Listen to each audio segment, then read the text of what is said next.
Turning to a wrap of your top stories of the day happening today, Governor Josh Stein will be in Charlotte. He'll join CMPD and people impacted by the fentanyl crisis to push for funding for a fentanyl control unit. The news conference starts this morning at 11:30. We will be there and stream it live for you on WCNC Plus. This morning, Republican candidate Jefferson Griffin is conceding the North Carolina Supreme Court race. It comes after a federal judge ruled in favor of Democratic incumbent Allison Riggs, calling Griffin's attempt to throw out tens of thousands of ballots unconstitutional. In a statement, Riggs says she's glad the will of the voters was finally heard. In South Carolina, parents in Fort Mill could soon pay more for their kids' school lunches. The district is proposing its first meal price increase in 7 years. If approved, elementary lunches would go up to $3. High school lunches go up to $3.75. Breakfast prices would increase by 50 cents. All right, let's take a look at those area roadways. Still seeing a couple of accidents that you'll want to know about if you're getting ready to head out the door. Seeing a big backup, an injury accident at Albemarle Road at Regal Oaks Drive. You can see emergency responders still on scene.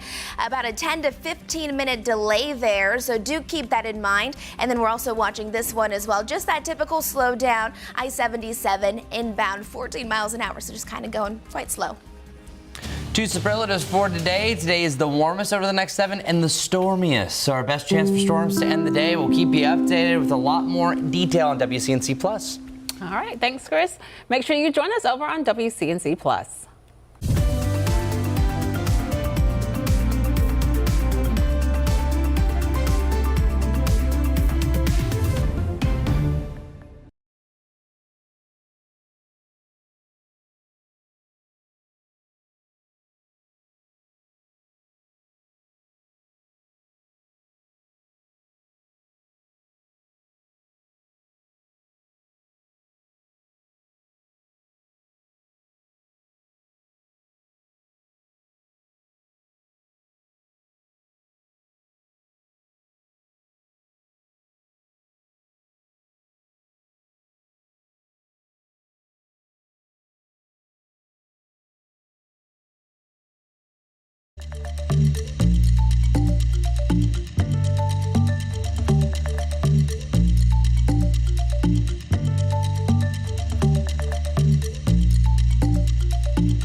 Well, thank you so much for joining us live at 7 on WCNC Plus. I'm Megan Bragg filling in for Ben. And I'm Lisa Washington. Get ready for another round of rain. This is a live look over uptown, and you can see the gray skies.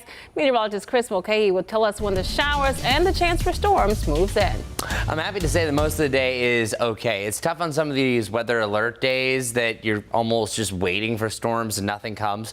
That I'm letting you know, some of you might not see a storm or really a significant rain until the time you're going to bed. That I have seen some areas down in the southeast that severe weather isn't really likely. It's more just an overnight rain. I'll get to that in a second. But our current temperature, 62 degrees for the Charlotte area. We have 61 in Monroe, 56 in Lincoln, 58 degrees for you in Hickory. High temperatures today, much warmer. Our average high is now up to 79. 81 is what we have today. Chance for a shower and thunderstorm really not arriving until after 4 o'clock, first starting to the north and west. 81, as I mentioned, really close to the normal, just a little bit above. Today also feels a little bit stickier than other days that we've had going forward. And the cloudy sky that we have right now will be no more once you get into the early afternoon. Looking at some sunshine. It actually turns out to be a decent day. That's a bad thing. Why, Chris? Well, whenever you have a really sunny atmosphere before a front arrives, it actually destabilizes things. The warmer you get, the more moisture you have before a front drives it up, that is going to be a better chance for stronger showers and or thunderstorms. So check it out. Here's 11 o'clock. At this point, we're seeing a good amount of sunshine west of I-77. We have a little bit of rain that's going to be a possibility for you in the mountains. You will have a chance for rain really between about 8 to noon, so really mid to late morning. But then watch, heading in the middle of the afternoon, all is well. All is quiet. Too quiet. Check it out. 4, 5, 6. At this point, we're seeing individual cells. An individual cell with a little bit of wind shear that's twisted the atmosphere is going to have the best chance for hail. I'm even seeing little signs of this, little notches here. It's this zone starting off really between about the 4 to 6 o'clock hour. Any of these individual cells could turn into a supercell that's going to up your hail potential. If they start to cluster together, as this futurecast is showing, that's also going to have a chance for gustier winds and or a spin-up tornado. So by the end of the day, along the I-40 corridor, I think this is where the action all starts, you have a chance for all the above. Large hail, gusty winds, or a spin-up tornado. I think we're going to have at least one severe thunderstorm warning at this point, maybe even an embedded tornado warning, depending. So Brad could have a busy evening. This line starts to shift then down towards the south and east. As I mentioned, it's a waiting game. Focus on areas like Wadesboro and Monroe. You're not going to see that much activity until way later on. So Charlotte could be waiting in rain between about 6 and 8. I think that's a better chance that we start to see some showers there, but realistically, we might be waiting until about 10 o'clock. These are not fast-moving storms, because once the front moves through, what has our pattern been? Really slow movement with blocking systems. It's going to take its time. So there might be some areas like Lancaster down to Charlotte. You don't see rain until around midnight, but once it rolls in, you could have several hours of rain. Here's the final pass to that front. Could be heavy at times, so if you love sleep in the rain, this is perfect. Our severe weather window will be closed at that point, and then heading into your Friday morning, you're good. We'll start to dry out a little bit. Still a little steamy, foggy from place to place, with another round of storms possible in the middle of the afternoon. Boy, is that a busy time frame, right? And then heading into the weekend, we will have a chance for more of a widespread rain event by about your Sunday night heading into Monday, but should not affect Mother's Day at this point. Guy Roofing 7-day forecast, check it out.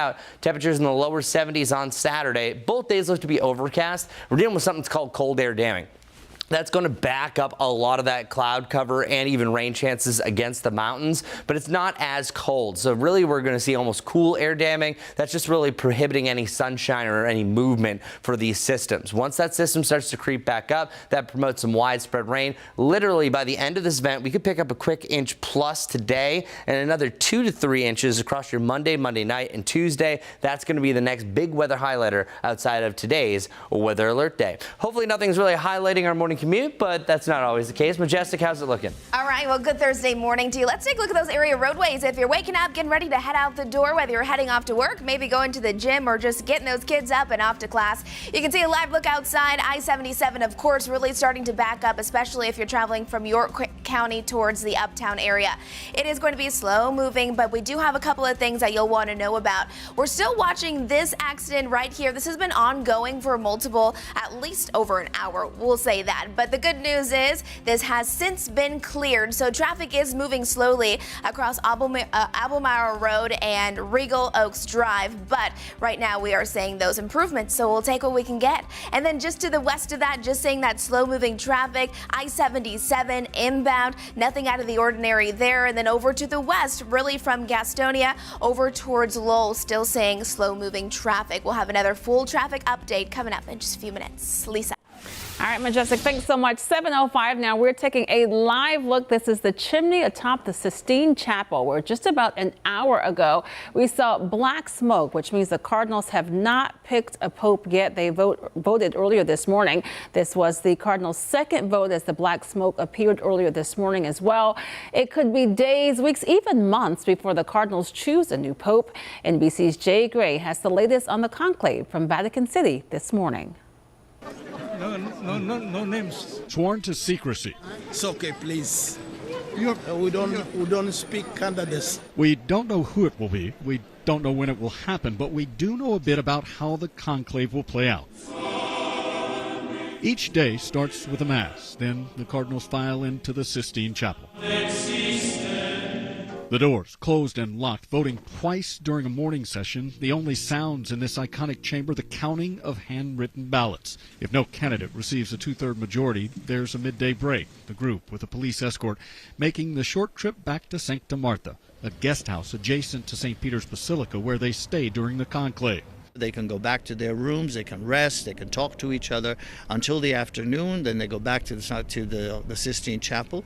For two more votes. If there's still no decision, they return to their Vatican dorms. Have dinner, and they can stay up as long as they want. There's no curfew of that kind. With meetings, talking to each other, and then on the next day, they start the routine all over again. Until there's white smoke.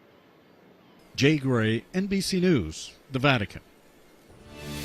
Well, we're learning more this morning about corruption claims against Charlotte city leaders. It comes after a council member sent a message from her campaign email alleging illegal activity. WCNC Charlotte's Richard Devane joins us this morning with more details on these allegations and the response this morning from council leaders. Richard.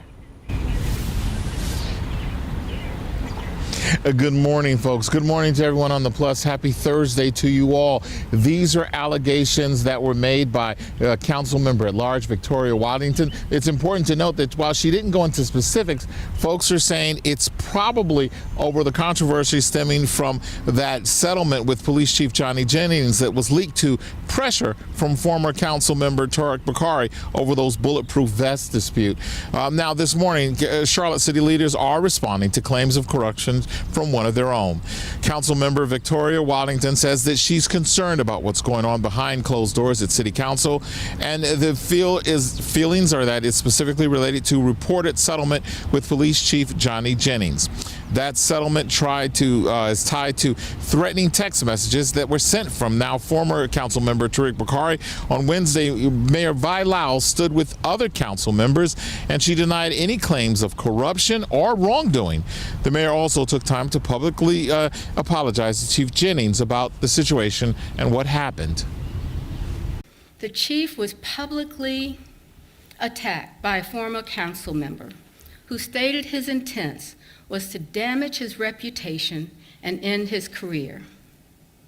I owe the chief an apology for not publicly supporting him then.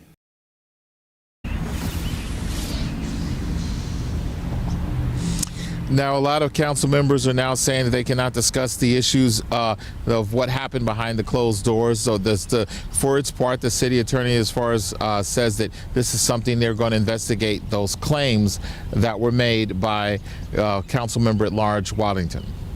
Back to you.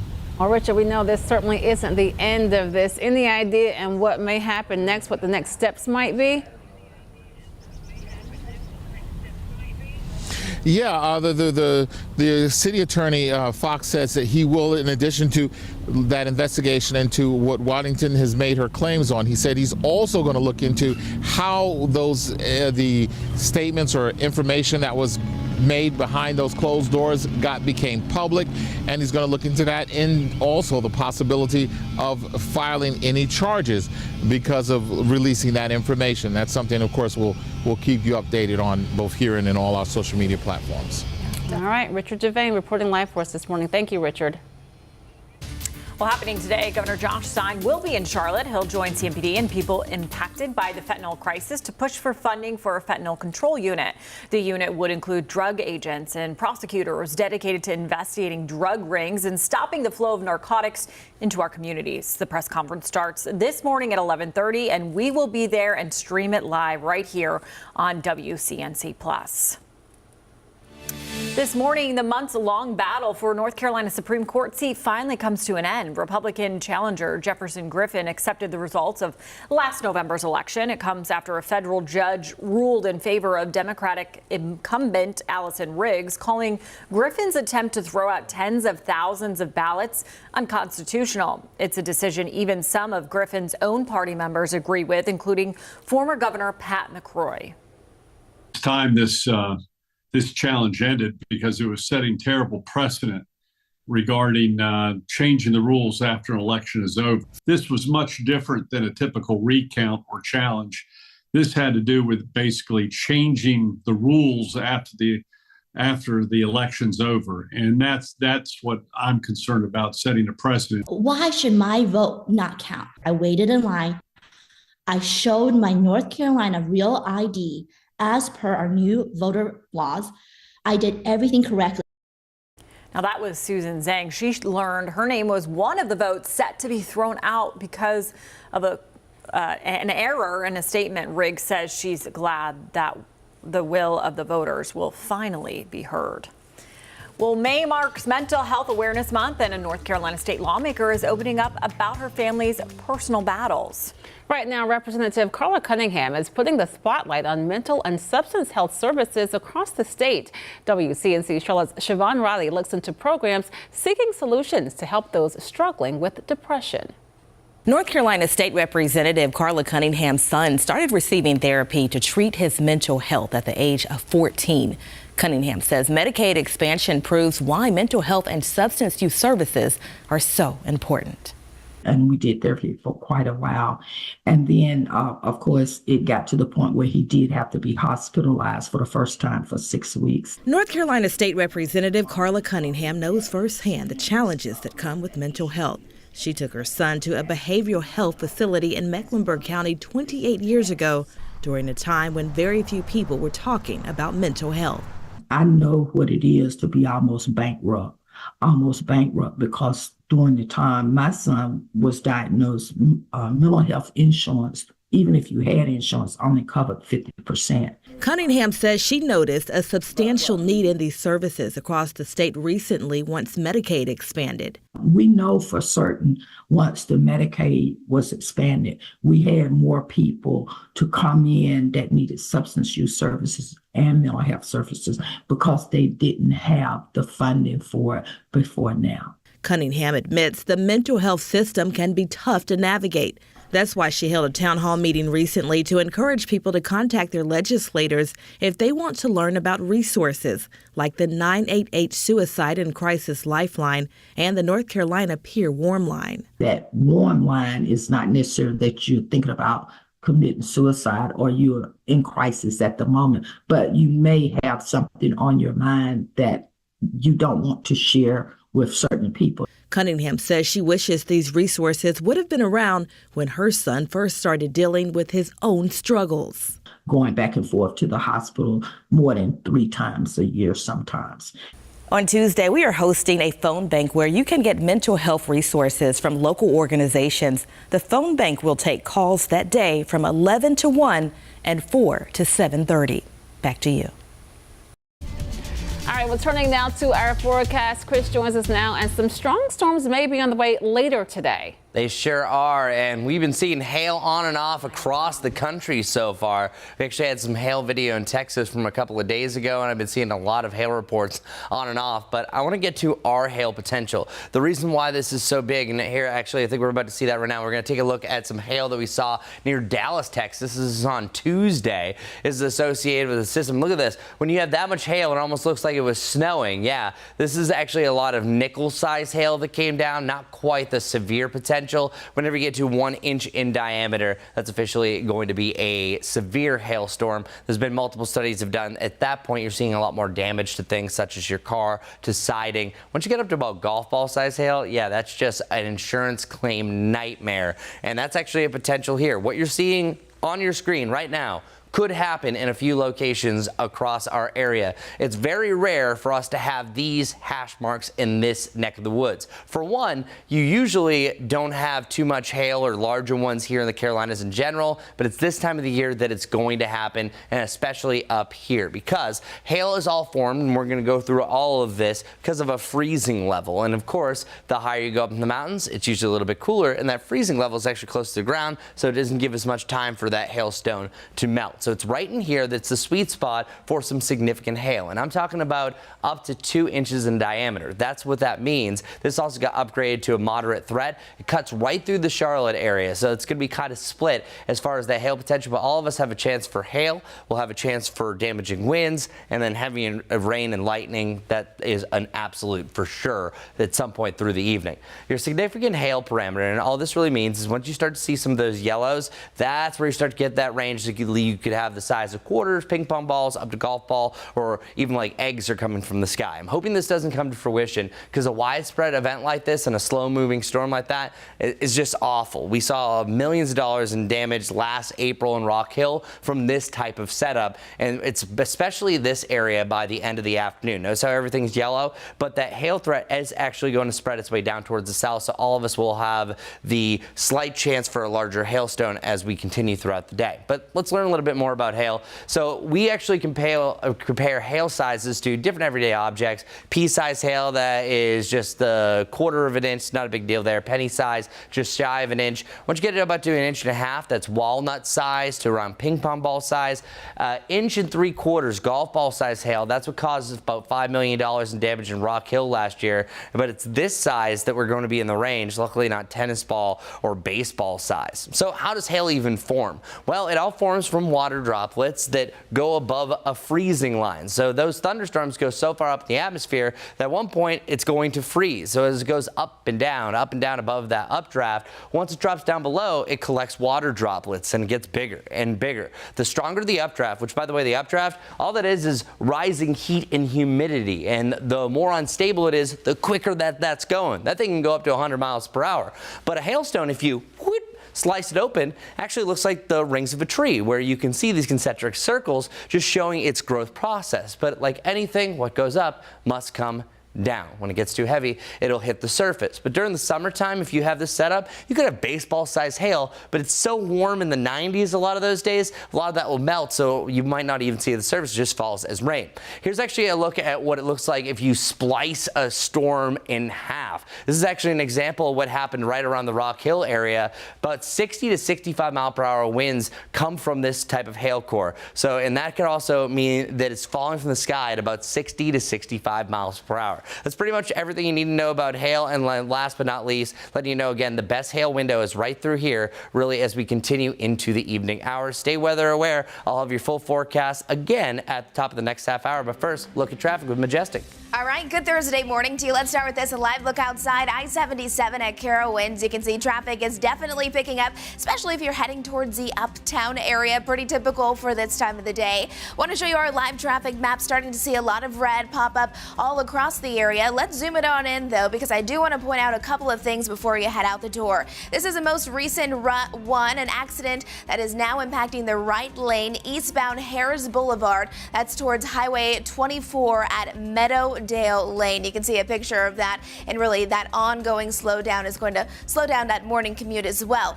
We're also watching this, another accident, Park Road at Highway 51 at Pineville Matthews Road, so keep that in mind. And then really just seeing those typical slowdowns. This is I-77 northbound heading towards the city, where we just typically see those slower moving conditions, which is exactly what's going on right now. And then more slow going conditions as we're looking out towards the western half of our viewing area, just west of Uptown I-85. Moving quite slow. We'll have another update of traffic and weather coming up here shortly. Lisa.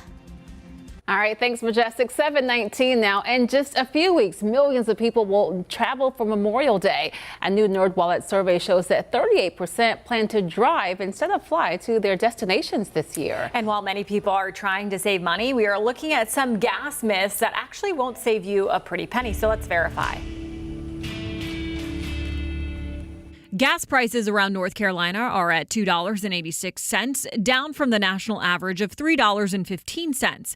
But people still do everything they can to save. To look at some saving myths, we went to Patrick DeHaan, petroleum analyst with Gas Buddy and AAA. The first claim, you should top off your gas tank after the pump shuts off. Usually when the pump takes off, your vehicle is like 98 or 99% full, and topping off really isn't something that people have to do. AAA says it can also be dangerous. Overfilling saturates your vehicle vapor recovery system, which can lead to permanent damage. So we can verify that false. You don't need to top off your tank after the pump shuts off, and it could cause problems to your car in the long run. The next claim, pumping your gas on a certain day of the week will save you money. Filling up on a day of the week is probably not going to cause you to pay a whole lot more or less. There are a lot more things that consumers can do to save themselves a lot more.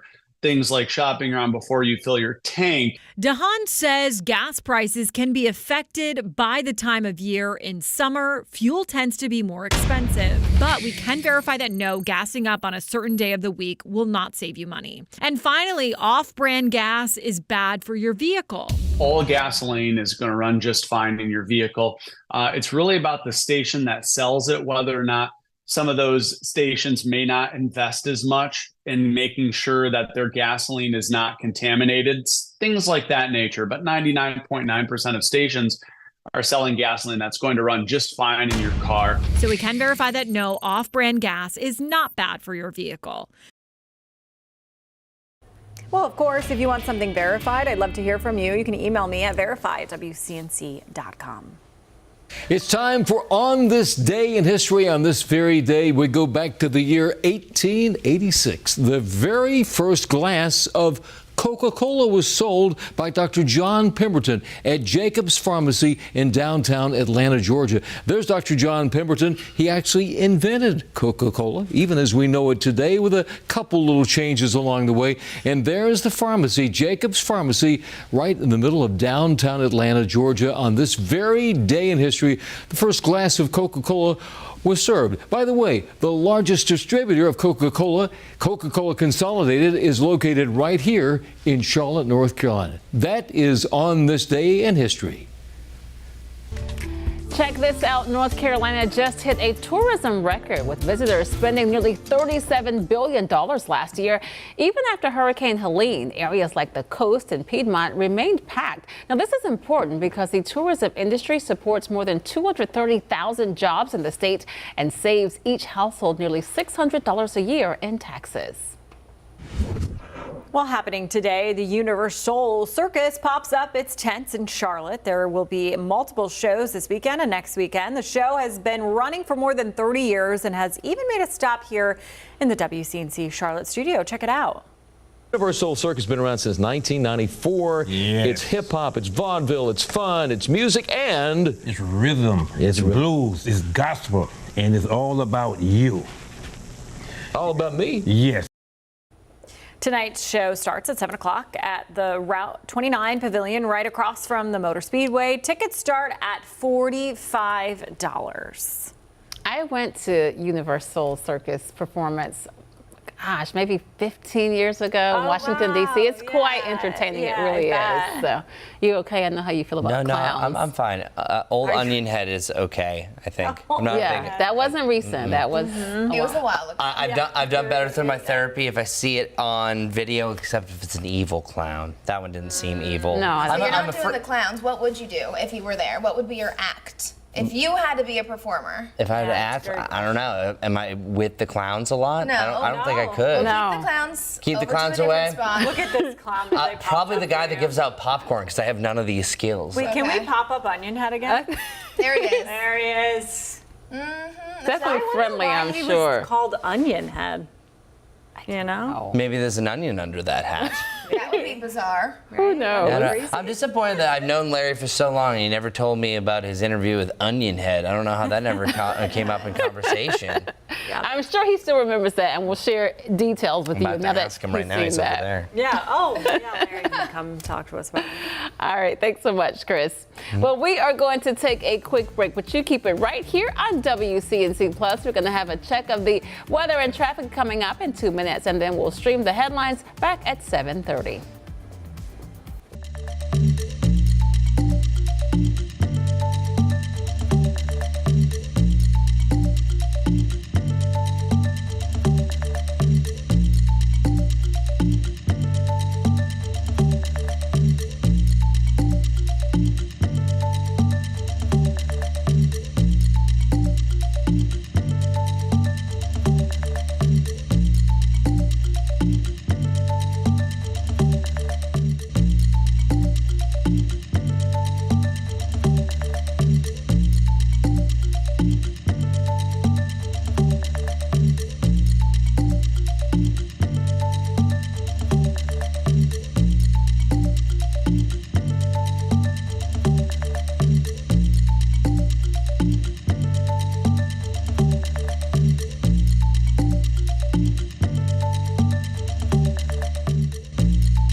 Good morning, everybody. Welcome. Either side of 60 degrees. It's a cloudy start, but we'll have a lot more sunshine. Today's a little bit stickier, and high temperatures actually where they should be. 81 degrees, even though the normal is 79. Hey, close enough, right? We see a lot more sunshine early to mid-afternoon, but after 4 o'clock, boom, we are going weather aware, weather alert for the day. There's a slight chance for a little bit of rain south of I-85, most of us staying dry, and then watch the development right in this area by the mid to late afternoon, really 4 to 6. We start to see things really start get cooking to the northwestern side of our viewing area, but then it starts to move into the Charlotte area anytime between about 6 to 8 o'clock, and then we'll have the final batch of showers work its way through the entirety of this evening. So after the sun sets, that's where I think we're seeing most of the rain. It's just our severe potential is really from about 5 to 10 o'clock overall. Now we have a look at your morning commute with Majestic. What's going on? All right, if you typically take I-85, you're going to want to listen up because we are tracking an accident for you. You can see there are multiple that are ongoing right now, but you can see this is the one that I'm talking about. I-85 southbound lanes are impacted by this. It's a crash at exit 36. Brookshire Boulevard is being impacted by that, so make sure you allow for a little extra drive time to get to where you need to be. Another one over there towards Harris Boulevard impacting eastbound lanes. You can see right there in our picture.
Thank you so much for joining us on WCNC Plus at 7:30. I'm Megan Bragg, filling in for Ben. And I'm Lisa Washington. Happening today in Catawba County, the Brookford police chief is set to appear in court after being indicted on charges related to a 30-year-old cold case. Chief Willie Armstrong is accused of destroying evidence. WCNC Charlotte's Tradisha Woodard has more details on the chief that's now on administrative leave. The Catawba County District's Attorney's Office says as soon as they learned of potential misconduct by the chief, they knew they had a conflict of interest and referred the case to the North Carolina Conference of DAs. These documents obtained by WCNC Charlotte show Police Chief Willie Armstrong was indicted on charges for altering, destroying, or stealing criminal evidence and willfully failing to discharge duties. I spoke with Armstrong last week before these charges came down. All I was trying to do is help this poor family that wanted answers for a 13-year-old child that matters. He says the situation started after reopening the decades-old cold case of Dee Dee Dawkins, a girl who was raped and murdered back in 1992. Armstrong says when conducting an interview with a person of interest, he forgot his cell phone at that person's home, which spurred questions about his intent and motive. We walk out of the house, the phone's sitting on the coffee table. It was an accident. I never had a criminal intent to do anything wrong. But according to a search warrant, the man Armstrong interviewed claimed the chief purposely left the phone in his home while it was recording, an allegation Armstrong denies. I spoke with the Catawba County District Attorney, Scott Riley, who says they learned of the allegations of misconduct back in January. But due to conflict of interest because of the close proximity they worked together in, they referred that case to a conflict prosecutor. Well, there's potential misconduct in the way he's handled the case. Armstrong says since then he's been ordered to drop the case and hand over all key findings. He's been indicted by our grand jury in connection to misconduct related to that case. I didn't think it was proper for him to remain on the case, and I directed the Catawba County Sheriff's Department. Armstrong tells me he is due in court Thursday morning at 9 o'clock. Back to you.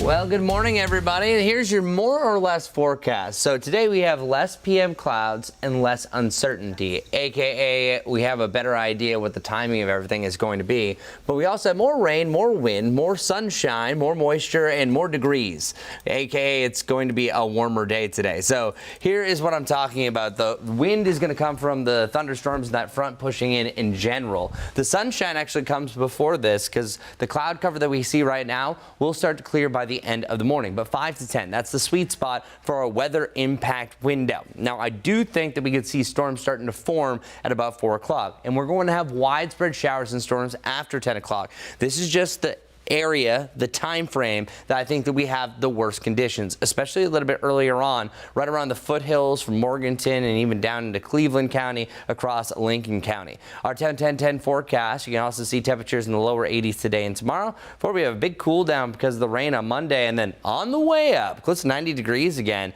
by the end of next week. Lowellsville, check it out. You can see those thicker clouds off in the distance. I think if you live Charlotte, south of I-85, you will have a chance for rain over the next couple of hours. Should be pretty brief, same intensity of the rain yesterday if you saw any of that. Dallas also showing some decently thick clouds for the time being. However, if you look closely off in the distance, a little bit of blue sky shining through, and you'll see a lot more blue sky completely in the morning heading into the afternoon. So lower 80s also feels a lot more humid compared to what we've otherwise had. Whenever you get the dew point to around 60, it's going to feel a little sticky. So you're going to notice the difference today, and that's also going to translate over to some storm fuel on and off throughout today and tonight. But how much rain are you going to see by the end of this? This is really interesting. This is all over the place. I think we're going to see a slow moving system, but it's calling for the chance for storms today, tonight, and then again tomorrow, that we could pick up an inch to 3 inches of rain.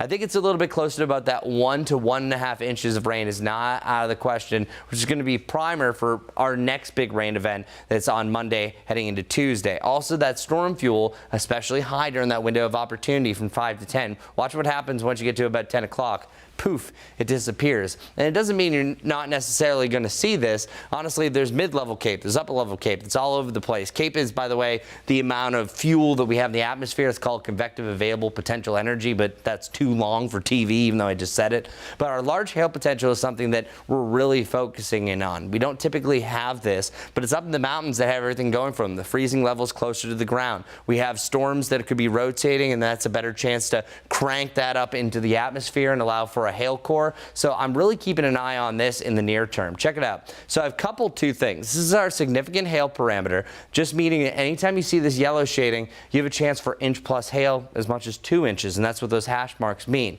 If you ever have a storm that has a really dark area, or you start to see the magentas, that often being committed, hey, you're looking at a lot of rain, but oftentimes our radar imagery is actually picking up on a hail core. So I think it's really between about 5 to 7 from Morganton, let's call it Ellendale around Taylorsville, to Hickory, Catawba County, all in this area that want to watch really closely. If you have a car outside, it could bring it under something in a garage, do so, because these are the type of events. It just takes one storm. Remember Rock Hill last year, $5 million in damage was caused because of golf ball size hail. We have that potential, and it could slide deeper further off towards the east and around the Charlotte area.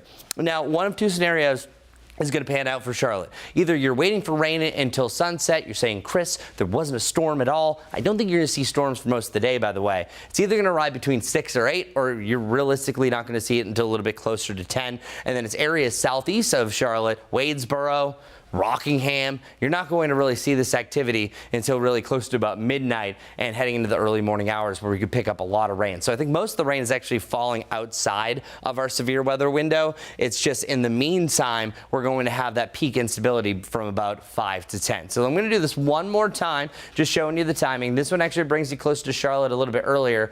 This one actually starts the window at about 4 o'clock. So I want you to be weather aware, realistically 4 to 11. And it's at this point that we could see some storms as early as 5 to 6 o'clock across Charlotte. So pretty much once we hit the late afternoon, be prepared, people. But as I mentioned, a lot more widespread rain. I think these are general thunderstorms, maybe an outside chance of one of the two of these could be of the stronger variety to complete the evening, but it continues for hours. We could have heavy rain for hours on place and place. This is gliding along the front. That's a perfect setup of almost a training rain event. That's why we were showing the indications of rain totals well over an inch from place to place. Going forward, I think we're going to take a little bit of a break from the rain heading into the weekend. There's a slight chance for some pop-up showers and storms tomorrow. Same thing on Saturday and Mother's Day, but it's Mother's Night, let's call it, heading into Monday night, and Tuesday. We're talking about it's going to rain status. That's 80% plus. I think we're talking about a near washout for either Monday or Tuesday. This is the type of setup that once it starts raining, it doesn't let up, or at least you have mist and drizzle in between. So expect widespread rain. 2 to 3 inches of rain could fall during that time frame. That's great for the drought, great for your lawn, not great for any outdoor activities. The washout potential, here's what it looks like. As soon as this front arrives, and I think you're really going to be seeing that really closer to your Monday morning, that's where you're anticipating widespread rain. A lot can still change. Again, 2 to 3 inches. This is actually a new updated map, so you can kind of see the key here. See this red that represents 3, seeing actually close to almost 4 inches of rain could potentially come from this, but this is also factoring in the rain that we could see later on today and overnight tonight. So those are the two big weather highlighters, what's happening today for our weather alert day. We don't have any weather alerts yet, but maybe if we get enough rain on Monday, we'll have an excessive rainfall outlook for Tuesday. So just kind of a look ahead, just letting you know it's going to rain. I would try to mow the lawn this weekend if you can. Mom would love it. We're looking at a lot of clouds heading into this weekend, but a little bit warmer for your Mother's Day, so I think plenty of dry hours to get out with Mom and enjoy. Hopefully your morning commute's enjoyable, but Majestic, how is it? It's doing all right. We could use a little sunshine. We do have a lot of cloud coverage out there, that's for sure. Dry roads for now, but you can see traffic is really starting to pick up. This is I-77, those northbound lanes heading towards Uptown, really congested at this point. You can see this is I-77 at Carowinds, a similar setup there. Now, a few things you'll want to know as you're heading out the door. We do have numerous ongoing accidents. Let's take in, I want to show you this one here. It's an accident accident at Brookshire Boulevard. We're looking at southbound lanes at I-85. We're seeing red popping up on the map indicating stop and go traffic. So if you have to take that direction to get to where you need to be this morning, allow for some extra drive time to get there. And then another accident, Hickory Grove Road. There is a crash at Shamrock Drive. Also seeing mainly oranges popping up there, so slow traffic out that direction. And another one, here we go, an accident, Park Road at Highway 51. This is impacting areas right around Pineville, Matthews Road. We're seeing mostly yellow, so medium impacts there. Let's take a look at some of those drive times from Matthews to Charlotte, about 26 minutes to get you there. Out there towards Waxhaw, good morning to you to Charlotte, about 39. And then Belmont to Charlotte, currently 24 minutes for your morning commute.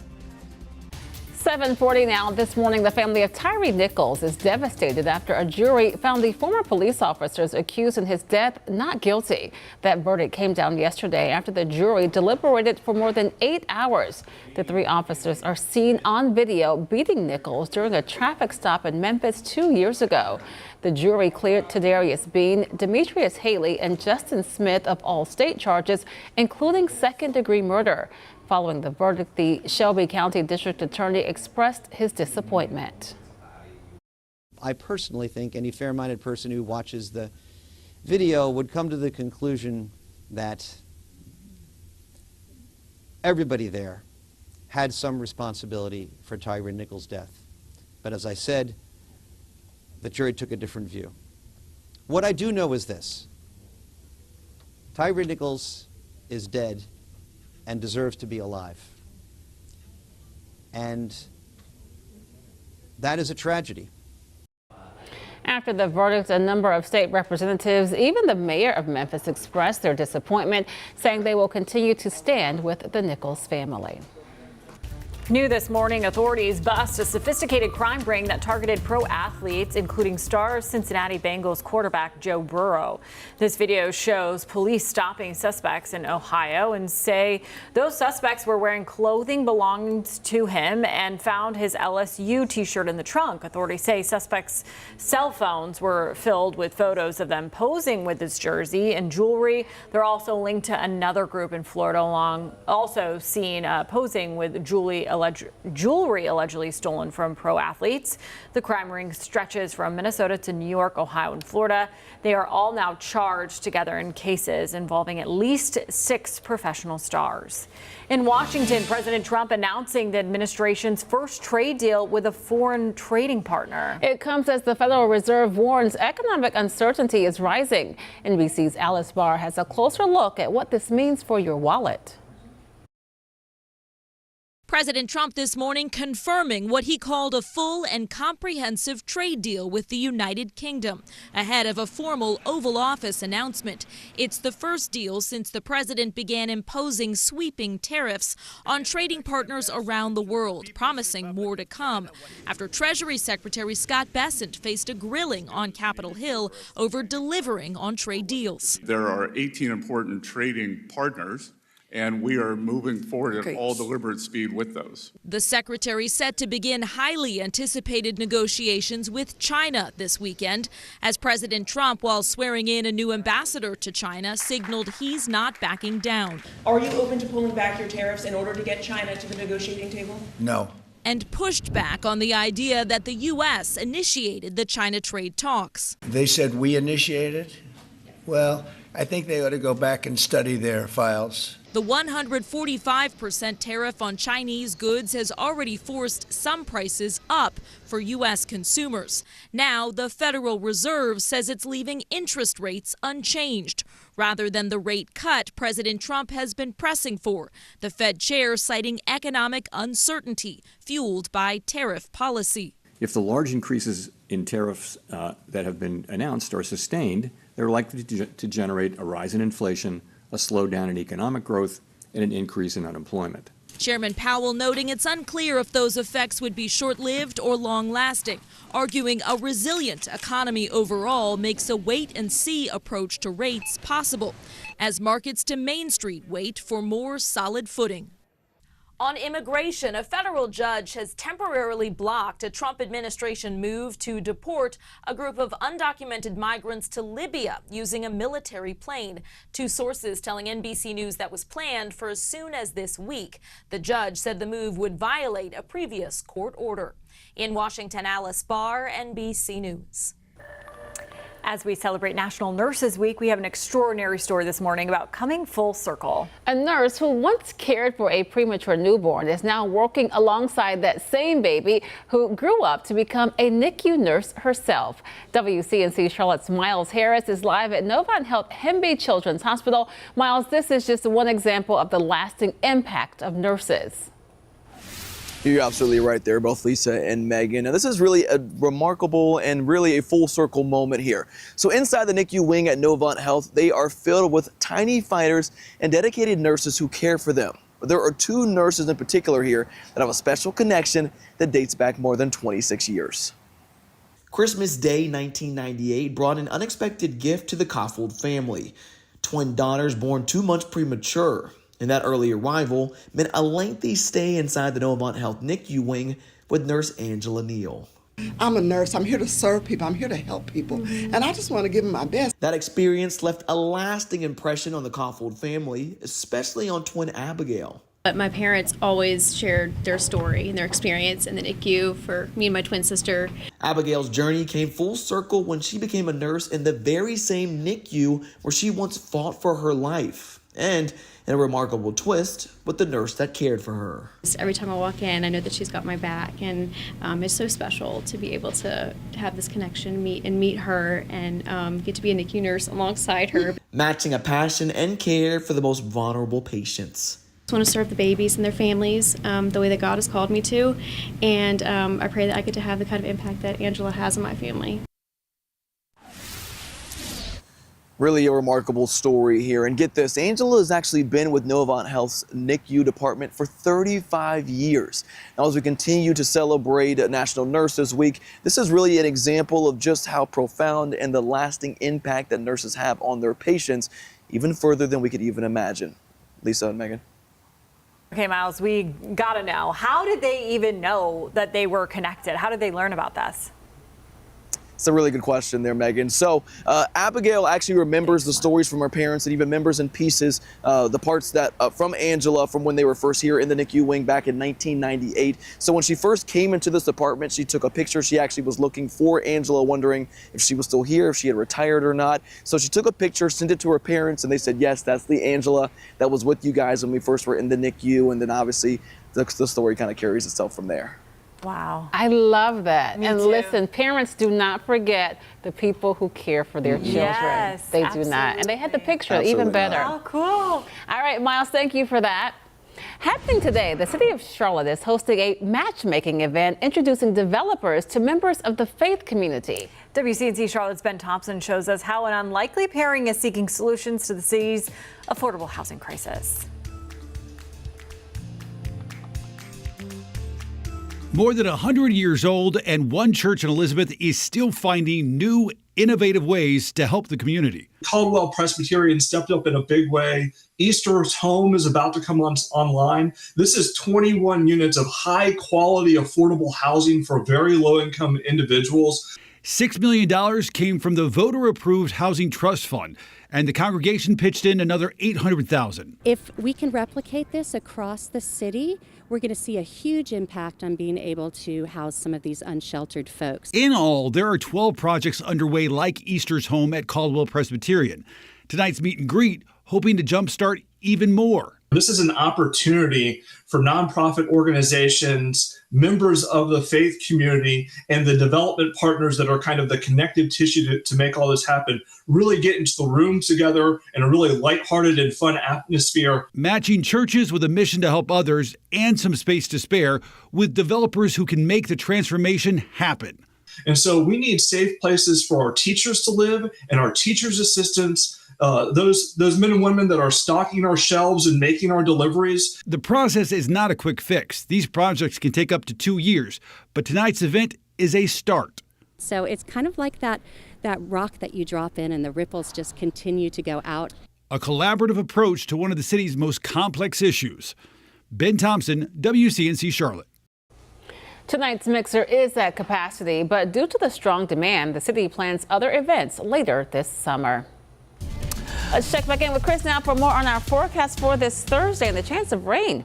Plenty to talk about today, and the chance for rain is mainly later on today, so we're really calling it after 5 o'clock that you have to be weather aware. Rain's likely today, then very isolated. We have still a daily rain chance pretty much over the next 8 to 9 days, but Thursday, Monday, and Tuesday are the ones that really stand out. Today looks like it's going to be the biggest storm potential that we have over the next 7, so let's get right to it. The reason why: today, a little bit more humid. Today, a little bit warmer. And we also have a front. Whenever you mix those together, that could be the perfect recipe for all of the above, because that blasts all of that heat and humidity up into the atmosphere. Now, it takes a while.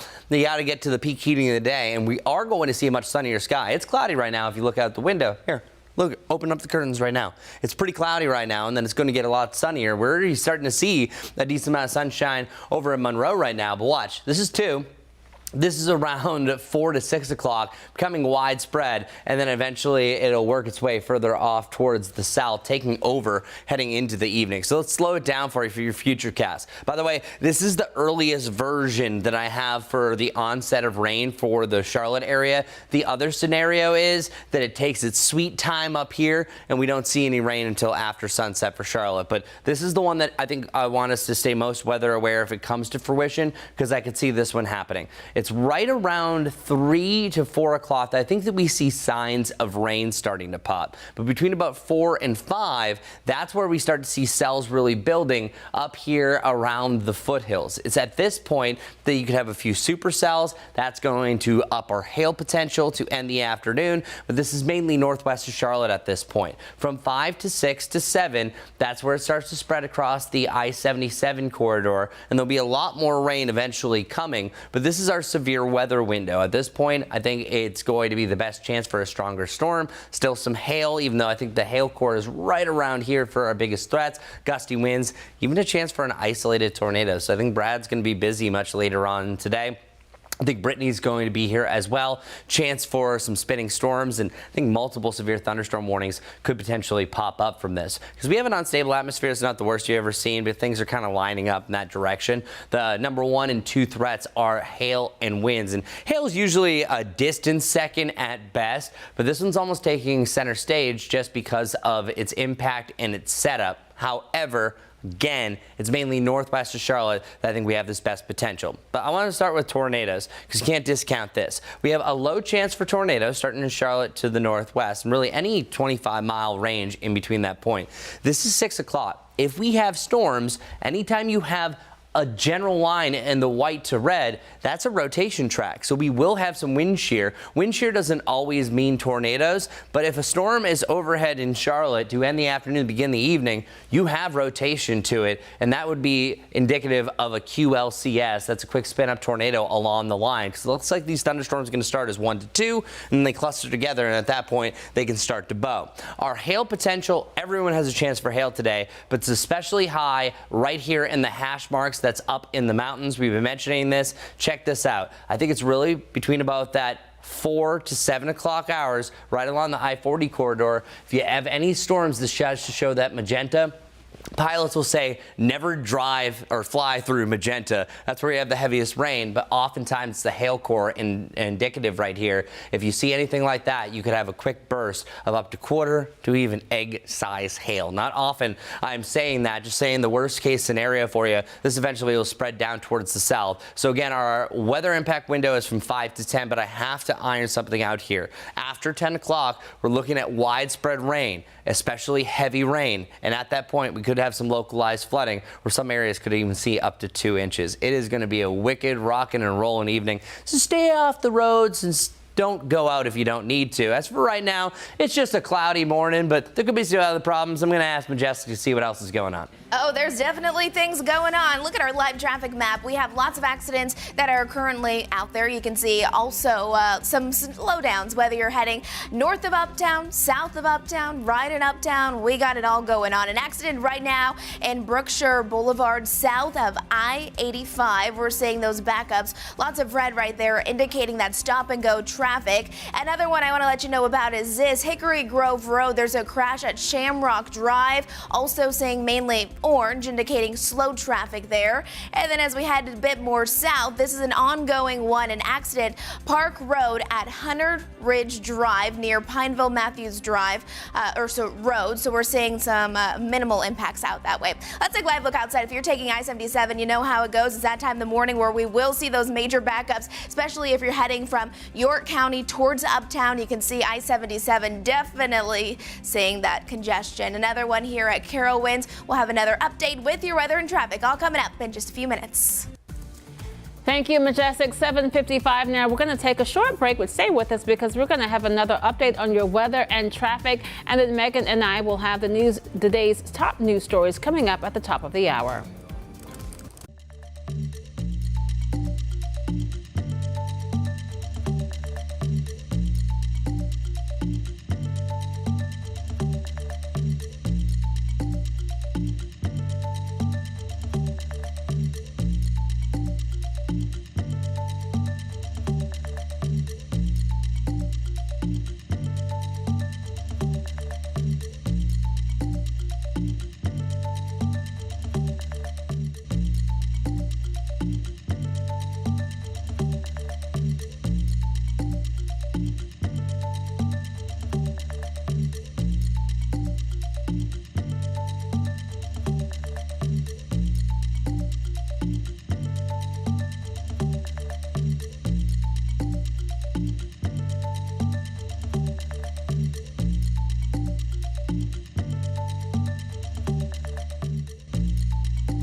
Good morning, y'all. We have our most recent temperature update. We've gained 1 degree here in Charlotte. If we had beautiful sunny skies, we'd be warming up in a hurry. We'd even be talking about maybe the mid to the upper 80s, but that cloud cover is kind of stunting our temperature growth.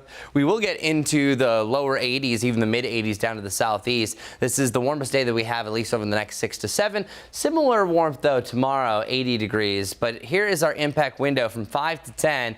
At that point, scattered showers and thunderstorms could produce strong winds. Up to golf ball size hail, not out of the question, especially northwestern Charlotte up into the foothills. Even an isolated tornado, not out of the question. So here's what it looks like. Seeing scattered storms really starting to blossom northwestern Charlotte between 4 and 6. 6 to 8 first storms arrive in the Charlotte area before we see rain through the overnight. Guy Roofing 7-day forecast has a slight chance for rain on Friday. A spotty shower chance through the weekend. Widespread rain Monday and Tuesday. What's going on traffic-wise, Majestic? Oh, it's keeping me busy, that's for sure. I want to show you a live look outside. I-77 here, our typical backup spot. I-77 at Carowinds definitely moving quite slowly inbound as people are heading up towards the Uptown area. Multiple incidents going on. Want to let you know about this one right here that'll likely impact many people for their Thursday morning commute. An accident at Brookshire Boulevard. Southbound lanes at I-85 will slow you down this morning. We'll have more details coming up.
Thank you so much for joining us on this Thursday, live on WCNC Plus at 8 o'clock. I'm Megan Bragg, filling in for Ben. And I am Lisa Washington. Get ready for another round of rain and the chance for storms. We're taking a live look now over uptown, and you can see the gray skies right now. Chris is going to tell us when the rain and the chance for storms increases. It's later in the day, so not a concern this morning. Well, we're learning more this morning about corruption claims against Charlotte City leaders. It comes after a council member sent a message from her campaign email alleging illegal activity. WCNC Charlotte's Richard Devane joins us live this morning with details on these allegations and the response this morning from council leaders. Richard. Good morning to you, Lisa. Good morning, Megan. Good Thursday morning to all our plusers out there. Basically, this is an email that went out from Victoria Wallington's email, and it alleged some corruption or claims of things that are happening within the halls of City Hall, within the walls of City Hall, and something that some of her colleagues are now pushing back. She didn't go into specifics, but it's all believed to be the controversy following media reports about a potential settlement with Police Chief Johnny Jennings that were linked to pressure from former council member Tariq Bakari over a bulletproof vest dispute. Now, city leaders are responding to those claims of corruption from one of their own. Victoria Wallington says she's concerned about what's going on behind closed doors at City Council, specifically related to reported settlement with Police Chief Johnny Jennings.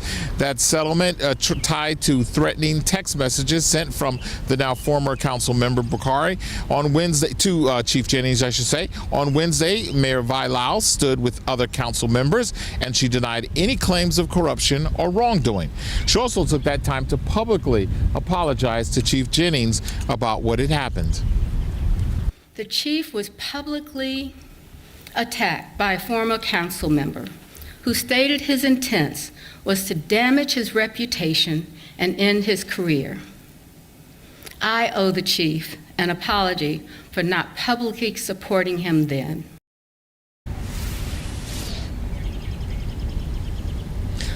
All parties aren't discussing right now exactly what happened in those closed-door meetings. We'll continue to ask those questions. For his part, the city attorney says that he is looking into the allegations made by Wallington to check into those, and he's also said that he's going to look into how information that was taken behind those closed-doors meetings actually got out into the public specter, and there could be some charges filed because of that. We'll let you know what we find out. We're right here near Uptown. This is Richard Devane. Send it back to you. And certainly this is not the end of this. As you mentioned, Richard, many people want to know what happened behind those closed doors. Right. So do we know exactly what comes next, the next steps in the process?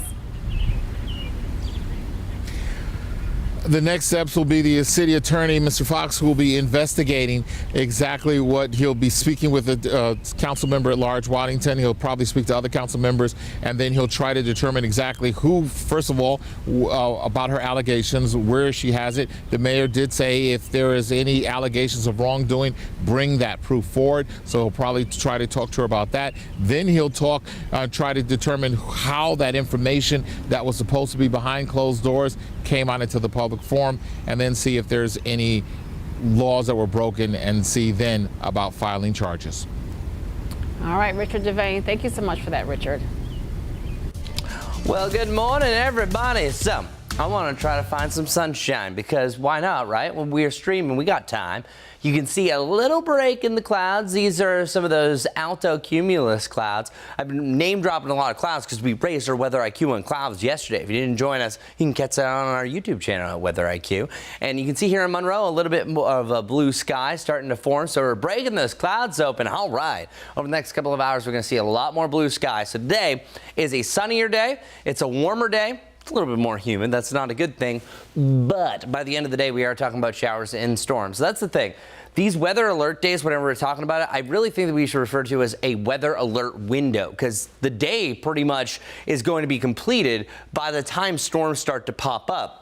That's between 4 and 6 to the northwest, and Charlotte might not see it until the end of the evening commute. And there's even some scenarios that you don't have a storm really to the southeast until closer to midnight. So let's get right to it. You can see still some thicker clouds over Dallas, so we're not clearing right away, but we are in the process. Your severe storm impacts the big two: winds, wind damage, and then hail. Flooding?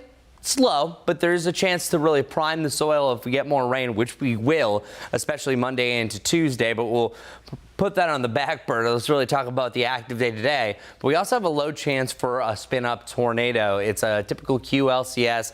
That just really means a line of storms that has a few kinks and squiggles. They usually don't last long when I'm talking about the spin-up tornadoes. We just had one actually after midnight, and that was last Saturday night. We actually have some active rain right now, similar to rain that some of us saw yesterday. This is only in Chester County, but I think that this is starting to grow a little bit to the north. So Rock Hill, do not be surprised over the next hour or so you get nipped with a quick rain shower. Also Lancaster over the next hour or so, you're going to see that rain push its way off towards the east. So mainly our South Carolina counties, you will have some rain. It will be heavy at times. It's actually picking up right here along Highway 176 around Whitmire and then right around the Union area as well. Our current temperatures right now, we've warmed up to 63 degrees. If we had more sunshine, we would be cranking up in the mid to the upper 60s. So we're a little behind. We're going to catch up. We'll make up for lost time before you know it. Getting to around 81 degrees, 80 for tomorrow, and then after that, we're seeing a lot more to the 70s as we work our way through the weekend. But instead of a likely chance for rain and storms, it's just isolated. That's actually better. So our weather impact window, and I've been showing you this all morning, it's 5 to 10. However, I want everyone to pretty much be aware after 4 o'clock, and this is all starting in the foothills. So this will evolve pretty quickly. Not saying the storms are going to move quickly. It's that just like that, some of those cumulus clouds will start to grow, and then they could turn severe. I think that it's really initially that we have a higher hail potential heading into the early evening hours. Then the strong winds take over, and then if we get a bunch of storms together, then we're actually upping our tornado potential as well. Let's stop it. 5 o'clock. At this point, I think we're really seeing storms grow. So I have 5 to 10 for a window, but I'm really thinking about expanding it at least to the 4 o'clock hour. And we're still going to have storms after that 10 o'clock window. But check out what happens. Seeing a developing storm between about 4 and 6 northwest of Charlotte, and then it quickly passes the area beyond that. And our rainfall chances are likely today, but as I mentioned, they pick right back up on our Monday and Tuesday. So I'm going to go show you that futurecast again. It jumped ahead on me. I didn't mean it to go that fast. Check it out. Okay.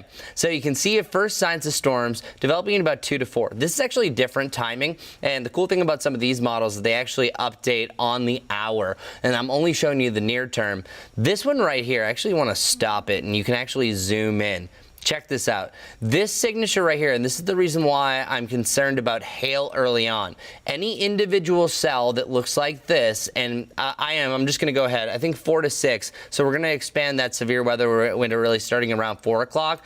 Cells like this would likely have a pretty strong hail core, and this is where you'd have the best chance for maybe up to that golf ball size hail. I know I'm even surpassing quarter size hail, but that's why actually we have a significant threat, and we're going to talk a little bit more about hail and how it forms coming up. But then as we go forward, we'll see these storms start to push their way and pulse towards the Charlotte area. So that's where you're seeing really between about 6 and 8 is the better chance for storms around Charlotte. At this point, once they start to glom together, that's where you could have a better chance for some of those gustier winds. So right along lines like this, where you have some of the gustier winds, and then it's overnight, really about late evening through the early morning hours that you have the most widespread rain. So plain and simple, I think you see the most rain really after 10 o'clock, but you see the most storms and the strongest storms between about that 4 to 10 o'clock criteria. After that, it's more just, hey, it's going to rain for a while. So if you sleep in the rain, that's great, but you're still going to have some embedded thunderstorms with that as well. Tomorrow, slight chance for rain. Just a ribbon of storms could form during the middle of the afternoon.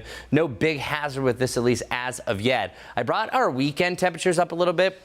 So it's less of that cold air damming, but still going to be a cloudier sky. And it's a warmer Mother's Day. Still could feel a little bit steamy as well. But the big story, Sunday night to Monday morning, the rain moves in and it could rain for hours. I mean, near washout status is trending for your Monday and or Tuesday. And then after that, just general thunderstorms back to around 80 degrees. So an active 7-day and an active morning commute.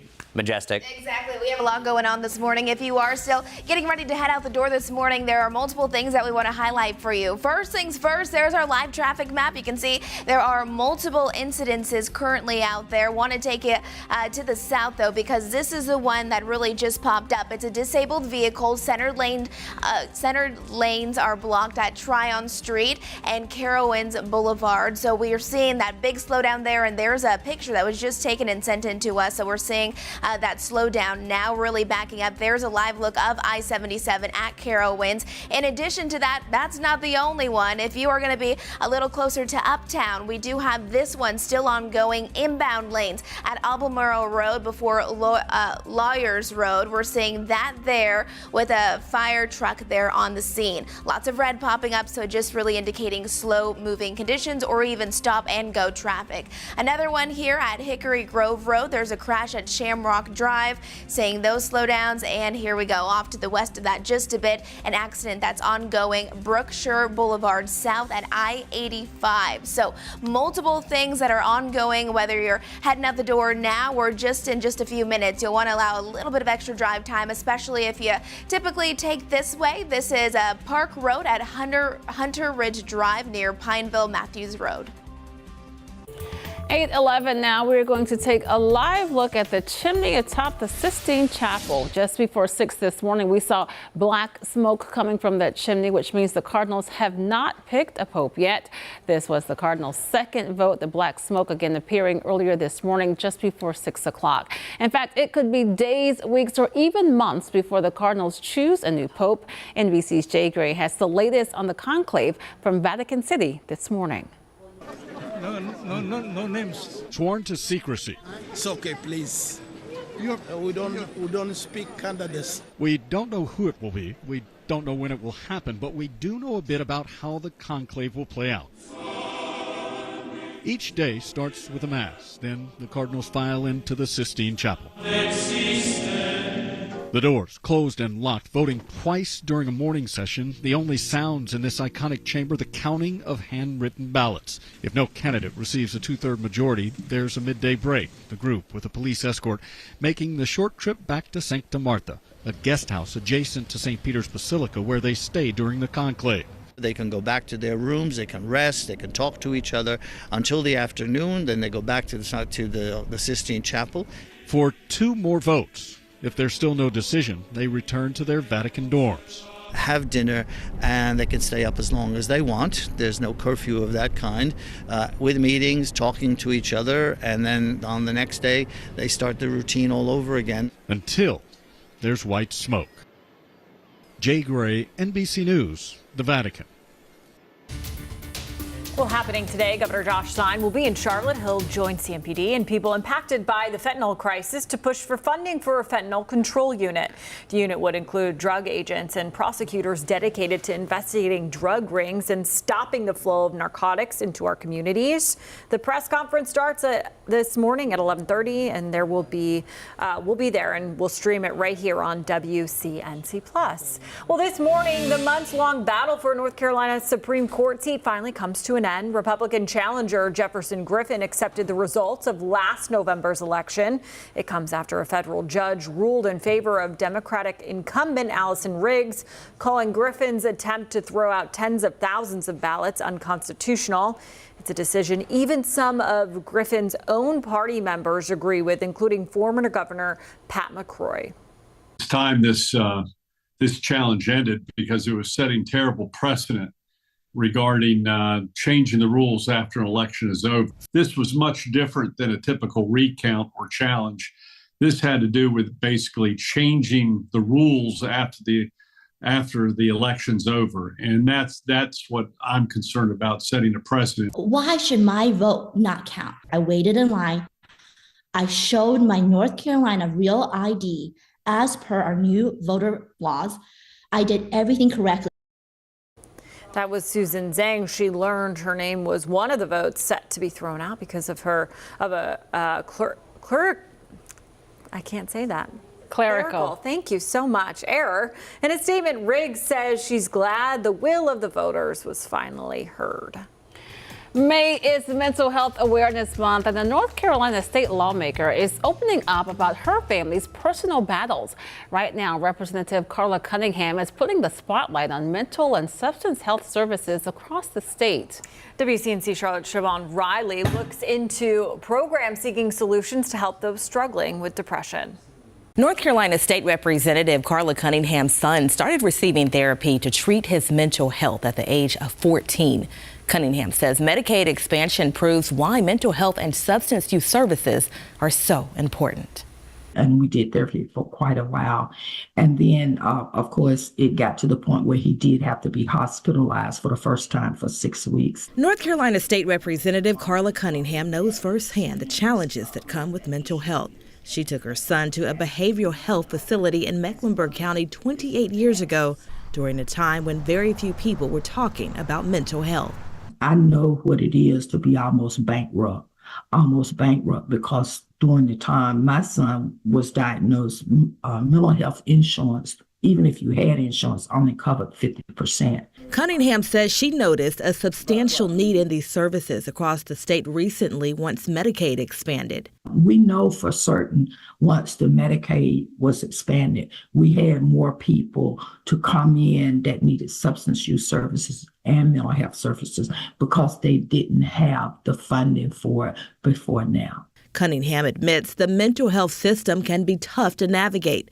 That's why she held a town hall meeting recently to encourage people to contact their legislators if they want to learn about resources like the 988 Suicide and Crisis Lifeline and the North Carolina Peer Warm Line. That warm line is not necessarily that you're thinking about committing suicide or you're in crisis at the moment, but you may have something on your mind that you don't want to share with certain people. Cunningham says she wishes these resources would have been around when her son first started dealing with his own struggles. Going back and forth to the hospital more than 3 times a year sometimes.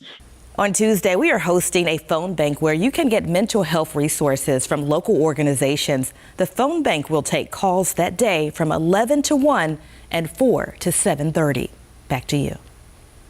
Siobhan Riley reporting. We have some breaking news coming into our newsroom right now. CMPD investigating a homicide in northeast Charlotte. You can see officers on the scene. This happened in the 1100 block of West Sugar Creek Road.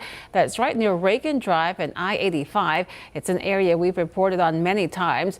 We do have a crew headed to that scene right now, and we'll give you an update as soon as we can. Again, a CMPD investigating a homicide there off West Sugar Creek near I-85. All right, checking back in with Chris now. It is a weather impact alert day, or afternoon and evening, we should say. Yeah, let's call it a weather impact late afternoon evening alert, because that's the main time they're going to be dealing with this. So this is a busier map than maybe I showed you yesterday. Yesterday we said, oh, well, we have a low chance for severe storms.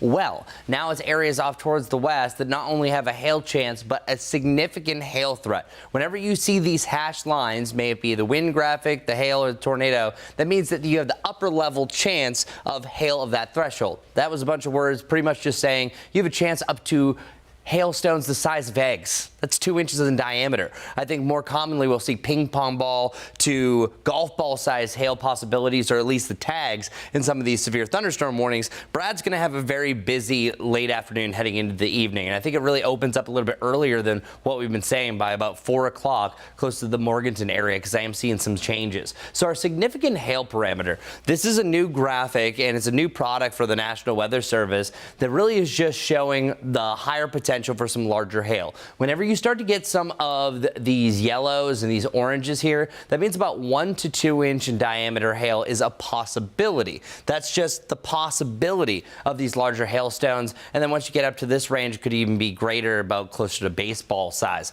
We're nowhere near that. But anytime you have a flag of even above an inch size, that's significant. And check it out. This right here is an example of what a hail core would look like. So this is a good chance really between about, let's call it 4 to 6 o'clock for the foothills from Burke County, Caldwell County. I'm going to include Caldwell and Alexander, Cleveland and Lincoln. I also want to include you here for this time frame. Whenever you see something like that, I know some pilots say never fly through magenta, because the amount of rain that comes from this is staggering. It's also around this, it's not always just heavy rain. Sometimes it's a hail core. So this is a good scenario, and this is showing an example indicating that we will have some solid hail cores, all the right conditions that would support those much larger hailstones. So move the car in the garage. Later on, if you're driving out and about, under some sort of underhang if you can, especially if you live in this area. But that hail threat is going to slide its way a little bit further off towards the east. The earliest timing that Charlotte's going to have these storms right now is trending about 6 to 8, but all of us still need to be weather aware, mainly between that 5 to 10 o'clock time frame. And even after 10 o'clock, even though our severe weather window might be winding down, you could still have a stray severe thunderstorm morning. We're still going to have a lot of heavy rain and some lingering thunderstorms that jog into tomorrow morning. So our weather impact window, again, is 5 to 10, but I'm opening it up a little bit earlier for the foothills from about 4 to 6. That's where it's first starting off. This is mainly for the greater Charlotte area, the immediate areas either side of the I-77 corridor, because storms could sneak in as early as 5. I think it's really closer to the middle of this range. Dangerous lightning, that's always going to be an issue. Strong winds, hail, all that factor is going to be around. As again, that significant hail perimeter I was just showing you, better to look at the map. It also spreads down to the Charlotte area. So that map actually cuts Charlotte directly in half, better chance northwest, but all of us could see some larger hail. What about hail? Why do we compare it to everyday objects? Because if I told you, oh, we could have 3/4 of an inch hail, you're like, what does that mean? But you know American currency, you know what pennies look like, and pennies are quite common. Actually, I'm not sure if we can pull this up in the middle of this. We actually have hail video from 2 days in Dallas. Look at it. It looks like it snowed, right? Well, this is just essentially balls of ice. Goodness gracious, right? It looks like it snowed or there's a bunch of sleet because literally this is ice that's covering everything. And this is actually a possibility. We could have penny-sized hail, and that's what you're looking at right here, in numbers, in groves, especially northwest of Charlotte. So that's just an example of what you could potentially see. So moving forward, that hail potential, here's what's happening right now. Let's raise your weather IQ. That all happens because of a freezing line. No matter what time of year, there's always a freezing level of a thunderstorm. It's a difference of those colder temperatures to warmer temperatures that make it unstable and allowed to thrive. But anyways, you have a water droplet that goes above and then below. The reason why this is happening is because thunderstorms form from what's called an updraft. An updraft is just that rising heat and humidity, and that's fueling the storm. So the stronger the updraft, the more this can happen, going up and down, and below this level, it's little droplets that are sticking onto this. If you cut this hail in half, it actually looks like the inside of a tree, concentric circles many times, and oftentimes you can have little other smaller hail that's sticking to it. But like the saying goes, what goes up must come down. What gets too heavy, it falls. That's what's going to be happening for a few of us. And this is actually an example of a 3D signature that Brad captured back in April. Rock Hill. Remember it? We had about $5 million in damage from a storm that was a hail core producing golf ball sized hail, which, by the way, that means that it was falling at about 60 to 65 miles per hour. That is just an insurance claim headache, my friends. And hail speeds about 80 miles per hour come from baseball sized hail, but even quarter size come down to 50 miles per hour. I also want to talk about tornadoes. There's a slight chance that as these storms start to glom together, it's the single ones that have best chance for a supercell for hail today, but it's when they gather together, you can have a QLCS tornado. They're short-lived. They're a quick little spin up. That is also going to be a possibility as well. So really, we have everything flying. It's not a guarantee. Most of you are going to be just fine, just dealing with a lot of heavy rain, but I want us to be weather alert as we complete the day heading into the evening, because we do have a couple of worst case scenarios. I'm hoping nothing happens. I'm hoping it all busts, but we do have a lot of the conditions. If they line up right, you're talking about major insurance claims, move the car into the garage, and just stay weather aware. By tomorrow, we do have a slight chance for showers during the middle of the afternoon. It's cloudier for the weekend, but things are trending in a drier direction. And then story number 2 in the weather world, Monday night, and Tuesday. We'll talk about more of that tomorrow here on WCNC Plus. Widespread rain. We could even have back-to-back washout days. Not something you always see. But in the meantime, let's see how our morning commute is faring. Majestic, good morning to you. Good morning. Well, definitely seeing a lot still going on across those area roadways. If you're getting ready to head out the door, there's our live traffic maps. You can see lots of accidents still popping up. Want to let you know about this one. It's our newest one, and unfortunately, it's a pedestrian accident at Albemarle Road and Lawyers Road.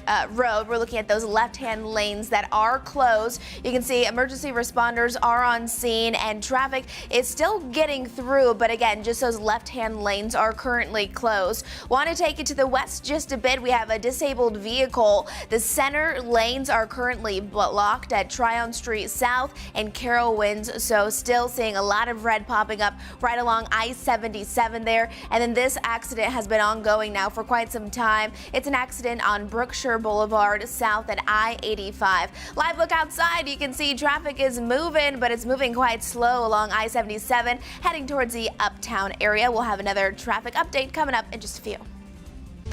Well, check this out. North Carolina just hit a tourism record with visitors spending nearly $37 billion last year. Even after Hurricane Helene, areas like the coast and Piedmont remain packed. Now, this is important because the tourism industry supports more than 230,000 jobs in the state and saves each household nearly $600 a year in taxes. Well, we're going to take a quick break, but keep it right here on WCNC Plus at 8:26. We'll have a quick update on weather and traffic, and you'll see us stream those headlines right here as well. Then at 8:30, we'll be back with more breaking news right here on WCNC Plus.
Good morning, everybody. Stay weather alert. Check it out. We're going to see those clouds clear here very soon over the next few hours. By the time you get to about the early afternoon, we're seeing sunshine, temperatures in the lower 80s, but storms could start to form. By about 4 o'clock, we're seeing active storms form right along the mountains and the foothills, starting to expand their way down towards the south. Charlotte could see a storm as early as 5, but most likely between about the 6 to 8 o'clock time frame. Really, anything of these storms is going to be a possibility. We're seeing a chance for large hail, especially northwest of Charlotte. Slight chance of an isolated tornado if any of these start to glom together on a QLCS status, and also some gusty winds. But most importantly, you're going to have a lot of active lightning and some very heavy rain. I think actually most of the rain that falls from the system is going to actually arrive after the sun sets well into the early morning hours, where it could rain for several hours. Keep that in mind.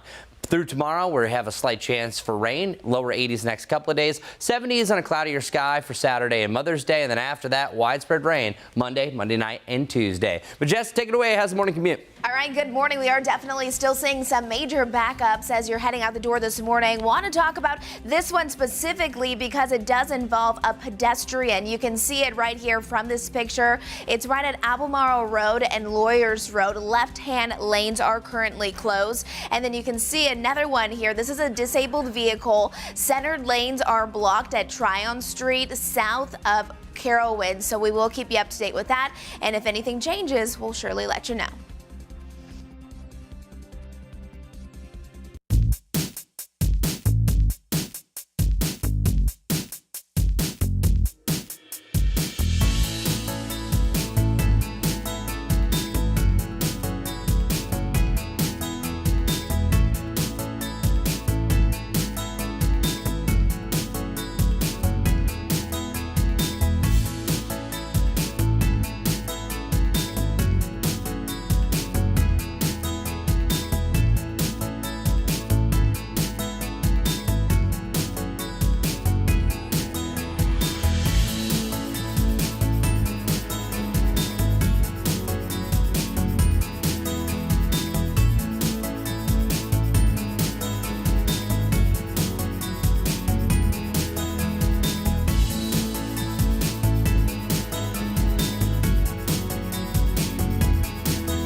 8:30 now. You're streaming live on WCNC Plus. I'm Lisa Washington. And I'm Megan Bragg. Breaking news coming into our newsroom right now. CMPD investigating a homicide in Northeast Charlotte. Police are on the scene. This is in the 1100 block of West Sugar Creek Road. That is right near Reagan Drive and I-85. This is an area that we've reported on many times. WCNC Charlotte has a crew headed to that scene right now. We will give you updates as soon as possible. Of course, thank you for joining us again at 8:30. I'm filling in for Ben today. Happening today in Catawba County, the Brookford police chief is set to appear in court after being indicted on charges related to a 30-year-old cold case. Yeah, Chief Willie Armstrong is accused of destroying evidence. WCNC Charlotte's Tradisha Woodard has more details on the chief that's now on administrative leave. The Catawba County District's Attorney's Office says as soon as they learned of potential misconduct by the chief, they knew they had a conflict of interest and referred the case to the North Carolina Conference of DAs. These documents obtained by WCNC Charlotte show Police Chief Willie Armstrong was indicted on charges for altering, destroying, or stealing criminal evidence and willfully failing to discharge duties. I spoke with Armstrong last week before these charges came down. All I was trying to do is help this poor family that wanted answers for a 13-year-old child that matters. He says the situation started after reopening the decades-old cold case of Dee Dee Dawkins, a girl who was raped and murdered back in 1992. Armstrong says when conducting an interview with a person of interest, he forgot his cell phone at that person's home, which spurred questions about his intent and motive. We walk out of the house, hit the phone sitting on the coffee table. It was an accident. I never had a criminal intent to do anything wrong. But according to a search warrant, the man Armstrong interviewed claimed the chief purposely left the phone in his home while it was recording, an allegation Armstrong denies. I spoke with the Catawba County District Attorney, Scott Riley, who says they learned of the allegations of misconduct back in January. But due to conflict of interest because of the close proximity they worked together in, they referred that case to a conflict prosecutor. Well, there's potential misconduct in the way he's handled the case. Armstrong says since then he's been ordered to drop the case and hand over all key findings. He's been indicted by our grand jury in connection to misconduct related to that case. I didn't think it was proper for him to remain on the case, and I directed the Catawba County Sheriff's Department. Armstrong tells me he is due in court Thursday morning at 9 o'clock. Back to you. Well, good morning, everybody. So weather alert day is active for this afternoon heading into the evening, so just be prepared. So what are we going to do? Pick up stuff around the yard in case it blows around. If you have the availability to move the car into the garage or under something, that's a good idea. And just keep a mindful watch. I always tell people usually this time of year, keep an eye on your trees because most of them should have leaves, or the coniferous trees should have all their needles at this point. If there's a lot of bare spots, the quality of that tree might be down. So it's one that you really want to keep an eye on. And where the wind direction is going to be coming from is mainly out of the northwest. So just take that as you will. I've officially expanded our weather impact window. I usually like to keep them within 4 to 5 hours, but this one I'm going to go 6 because we don't just cover Charlotte. We cover a vast area from the mountains to the sandhills. I truly think that we could have a storm as early as 3, but this is your weather impact window. This is where we're looking at the biggest impacts, the worst of the weather. So before and after this window, you're going to see storms. Absolutely. This is where I think you're going to see the worst of it. Most active lightning, strong winds, hail, and even a tornado. So let's break it all down. Our large hail probability, this is rare. You don't have these lines very often. In the United States, you do all the time, especially in the plain states. The higher you go up in elevation, well, that's less place that the hailstone actually has to hit the surface. So it's to the northwest that has the best chance for a larger hailstone. That line, these lines, literally just means you have a chance for golf ball to egg-size hail. Are you going to see that? It's not a guarantee, but do you have a chance? Absolutely. That's why I'm here telling you, and that's why we're weather alert. That line splits through the Charlotte area, but there's often a deviation or a difference of 25 miles. So anyone around Charlotte, you have a chance for hail in general. We were showing video from Texas that covered everything. that will happen from a place to place, at least somewhere in this orange circle. But will it be our area? Well, there's a chance. The damaging wind risk also gets a lot less the further east that you go. And what's really interesting is these storms are pretty slow moving, and then once you get past sunset, the instability, the fuel kind of dies out, so that's why it's a lower chance down to the southeast. And that area that you saw orange, well, the same thing goes. Less likely to have tornadoes outside of this, even though there is within a 25-mile difference of that line. You could have a spin-up tornado, as we saw last Saturday night, and a low-end tornado, an EF0, still produced some quick winds and a localized wind damage, 65 to 85 miles per hour. Louisville, pretty cloudy right now, but the good news I have for you is we are going to see some sunshine evolve. Current temperatures right now over Dallas, where you're looking at right now, about 63 degrees, 60 in Rock Hill, 59 degrees in Hickory. A lot of beautiful colors. Bob Ross would love this painting across the horizon. But our hourly forecast, weather alert really starting by the evening hours. And I'm still going to keep it around for the amount of rain that we could see through the overnight. So it's going to be really an active overnight and evening. So don't drive later in the evening if you can try to avoid it. So let's get to our future cast. I'm going to roll through the numbers and I'm going to roll through the rain. My pause point didn't work for you, but we're going to go hour by hour. So as I mentioned, I changed the time frame that we're going to see storms by about 4 o'clock. So I still think you start to see signs of it by about 3, but at this point we're really starting to see some of the stronger variety. That's about 4 to 5 northwest of Charlotte. Once you get to about the 7 o'clock hour, I think it's really 6 to 8. You're seeing a lot more around the I-85 corridor, diving to the south by about 8 o'clock. And then once you get closer to about that 9-10 where we're starting to close our severe weather window, we're going to start to see that expand. So I'm going to actually show you a little bit closer look here. Here, watch. Once you get to about this point, we're going to zoom in. You're actually seeing signs of supercells, and how I know that, you can see a little bit of a hook. So this does show that it's starting to rotate. Also, look closely where the winds are coming from. It's a bunch of different directions. So whenever you start to have that, that is starting to show that this thing could be rotating, and that's also going to have a better chance for a hail core. As it continues to push its way off towards the west, this is showing signs that this will start to glob together, and then it's more of a severe weather risk as far as the winds go. But there could always be a notch in this line. Little notches like that, also ones that you're seeing back here, would represent that maybe a spin-up tornado is not out of the question. So again, it's that time frame as you hit the end of the evening or end of the afternoon heading into the evening, we would have a better possibility. And then beyond this, you're looking at actually widespread rain. The amount of rain that we could see through the overnight is more than you would think. Check out this HRRR. So this is one that updates every hour, picking up with the atmospheric conditions. You don't need to know the name, but this is, I think, absurd how much rain that they're saying, but it's not out of the question. And the reason why I say this is that this is going to be a slow moving system. This is literally along a front that has had trouble moving. That's been the problem with our weather pattern recently.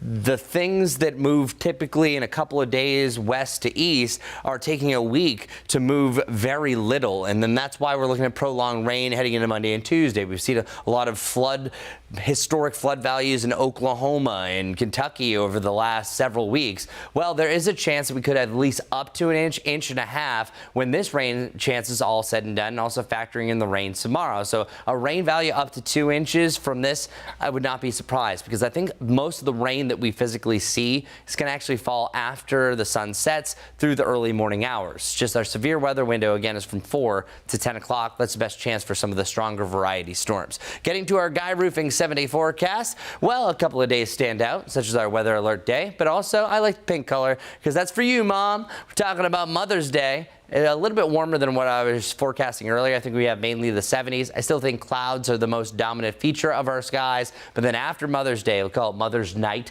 That's where clouds thicken up even more. Rain rolls in, where we could have potentially a washout Monday and Tuesday. So Majestic, we have an extra Monday feeling Monday on the way. We do. I thought I said I wanted some sunshine, Chris. I'm trying. What in the world? All right, let's take a look at those area roadways, because we are seeing some major slowdowns, especially along I-77 here. Typical slow and go traffic, but there are still multiple accidents that you'll want to know about if you are heading out the door anytime soon. So let's get to it. Our live traffic maps, you can see it right there. Multiple ongoing accidents. This one is very important to know if you typically drive this way, because it actually involves a pedestrian. Albemarle Road at Lawyers Road, left lane are currently closed. You can see all all of that red indicating that backup, and firefighters have been on scene. Want to take you over to our next most important road closure because we're seeing this disabled vehicle, the center lane at this point. It's blocked at Tryon Street South and Carowinds. There's that live look of it as well, a picture that was just recently taken, and we're just seeing that backup inbound I-77. And then here we go, another one, an incident outbound Sharon Road before Runnymede Lane. You can see minimal impacts there, but still something to keep in mind if your morning commute typically takes you out that way. And then this one has been ongoing for quite some time, this accident on Brookshire Boulevard South at I-85. Let's take a look at some of those drive times. Matthews to Charlotte, about 26 minutes to get you there. If you're going to be traveling over towards Waxhaw to Charlotte, about 39. Belmont to Charlotte, about 27. We'll have another check of that traffic in just a few minutes. Majestic, thank you. 8:41 now. This morning, the family of Tyree Nichols is devastated after a jury found the former officers accused in his death not guilty. That verdict came down yesterday after the jury deliberated for more than 8 hours. The 3 officers are seen on video beating Nichols during a traffic stop 2 years ago. The jury cleared Tadarius Bean, Demetrius Haley, and Justin Smith of all state charges, including second-degree murder. Following that verdict, the Shelby County District Attorney expressed his disappointment. I personally think any fair-minded person who watches the video would come to the conclusion that everybody there had some responsibility for Tyree Nichols' death. But as I said, the jury took a different view. What I do know is this: Tyree Nichols is dead and deserves to be alive. And that is a tragedy. After the verdict, a number of Tennessee state representatives, even the Shelby County mayor, expressing disappointment, saying they will continue to stand with the Nichols family. Well, new this morning, authorities bust a sophisticated crime ring that targeted pro athletes, including star Cincinnati Bengals quarterback Joe Burrow.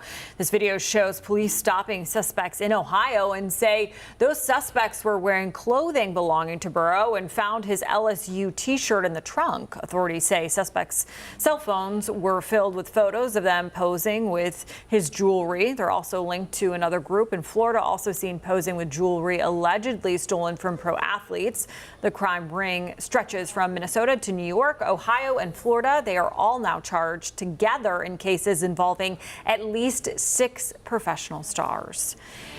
In Washington, President Trump announcing the administration's first trade deal with a foreign trading partner. Now, this comes as the Federal Reserve warns economic uncertainty is rising. NBC's Alice Barr has a closer look at what it means for your wallet.